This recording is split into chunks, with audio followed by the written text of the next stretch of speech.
10 টাকায় Gixxer bike, 3 ভরি স্বর্ণ ও ল্যাপটপ শুনতে কেমন লাগে? হ্যাঁ, এটাই লটারি।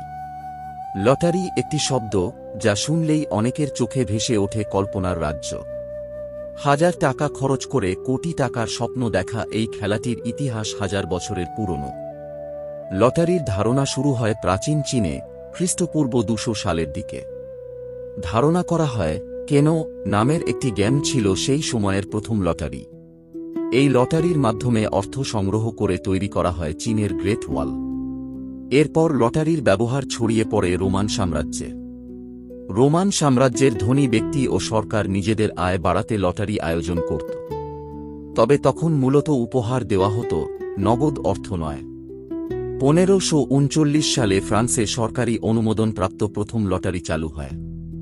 17 শতকে ইংল্যান্ড এবং নেদারল্যান্ডসে লটারি দিয়ে রাষ্ট্রীয় উন্নয়ন প্রকল্পের অর্থ সংগ্রহ করা হতো। আমেরিকায় লটারি আসে ঔপনিবেশিক সময়কালে। তখন বিশ্ববিদ্যালয়, সেতু, রাস্তা নির্মাণের অর্থ জোগাড় করা হতো এই লটারির মাধ্যমেই। আধুনিক কালে লটারি হয়ে দাঁড়িয়েছে রাষ্ট্রীয় আয়ের বড় উৎস। কিছু দেশে এটি সম্পূর্ণ বৈধ ও জনপ্রিয়, আবার কিছু দেশে নিষিদ্ধ। আজও কোটি কোটি মানুষ লটারি কিনে ভাগ্যের প্রতীক্ষায় থাকে, কেউ জেতে, কেউ শুধু স্বপ্ন দেখেই সব হারায়। যারা এখনও আমাদের চ্যানেল সাবস্ক্রাইব করেননি তাদের অনুরোধ করব, এখনই সাবস্ক্রাইব করুন এবং জিতে নিন দারুণ সব আকর্ষণীয় পুরস্কার।